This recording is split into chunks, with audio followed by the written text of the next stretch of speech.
Greetings, friends, and welcome back to another Tale of Tabletop Triumph. And if you like this video, please give it a thumbs up, and if you haven't already, click that subscribe button and the bell icon for notifications. And of course, today's episode is brought to you by Hellebarde Games. Hellebarde publishes the modules we'd like to play, with offerings for OSR, Castles and Crusades, and 5th edition. No matter what rules you use, old school gaming is at the table. You can grab Hellebarde modules on DriveThruRPG or via the Hellebarde website at hellebardegames.com. That said, let's jump into it. And today's Tale of Tabletop Triumph comes to us from Black Dragon Games on Twitter. D&D is a game of the imagination, but it is also a game of challenges. Just because you imagine something doesn't mean it's going to happen. Part of the joy of the game is that it's unpredictable and the game world doesn't bend to your every whim. Cue my Friday game. The crew were returning after a successful adventure in the Ghost Tower of Inverness. With a soul gem in their possession, they were headed back to Bacchusal to give it to their patron, Quinfall the Iolite. On the way, they rolled a random encounter with a dragon turtle.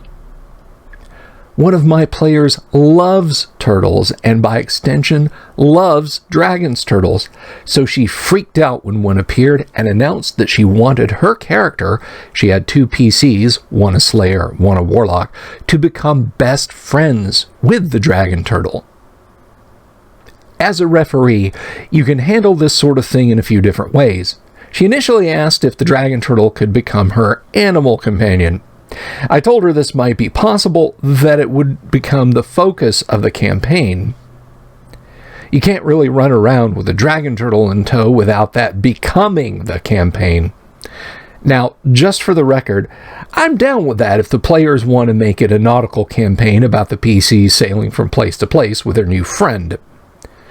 For real, if that's what they want, I could totally make that work. Sailing from place to place with a dragon turtle as part of the party, the adventures would write themselves. As a fully committed sandbox ref, I ride the horse wherever it takes us.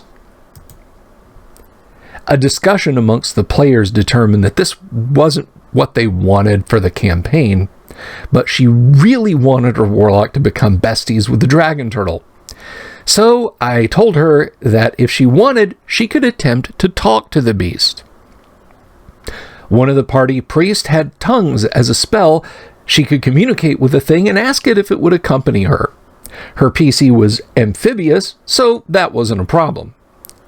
I would use an encounter reaction roll. If it was positive enough, the beast would agree.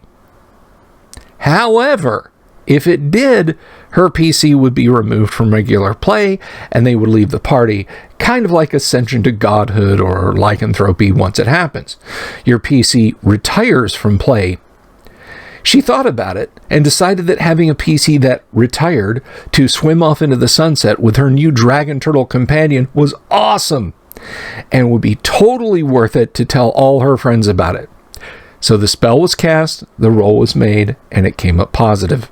There was much shrieking and many memes were posted in Discord. I'd like to have been a fly on the wall for that. And Kalak the Brazen, 6th level San Warlord, left her boon companions of 3 years to join the ancient dragon turtle Bolakamthar, both disappearing into the sunset. I will add them to the Bacchusal random encounter tables, so if you roll a random encounter with a dragon turtle, there will be a 1 in 20 chance that it is with Kalak and Bolakamthar, ruling the waves together. The important bit here is that D&D is a game of the imagination. There are so many ways to play out encounters. I didn't just say no or yes to the request. We talked it out at the table and made a decision that made everyone happy, and the game rolls on. It's also important as a reminder that part of the fun of the game is legacy. PC leaving the game doesn't have to be a bad thing. Players don't just want to play PCs. They want their PCs to do epic stuff, and that doesn't mean you have to grant every wish made at the table. The player will be able to tell this story to her friends and get to brag a bit. My PC tamed a dragon turtle. Isn't a bad bit of swagger. And I would also add that a PC leaving the game doesn't have to be a big production. This 12-year-old player was fine with her PC being removed from the game. She just wanted to be able to tell the story and imagine her PC with a dragon turtle. I frequently note the maturity and coolness of the kids I run games for, rather than throwing a fit about not getting exactly what they want or moaning about losing their PC. They revel in the cool and having a story to tell their friends afterwards. That's the stuff.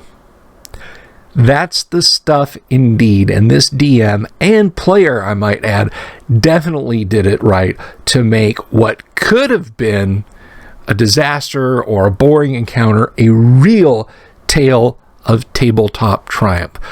If you like this story, folks, and you've got a triumphant tabletop tale you'd like to tell, you can reach us on our Discord and put your tale in the submissions forum there, or you can contact me on Twitter at @A_Dungeon Delver if you'd like to share a story there.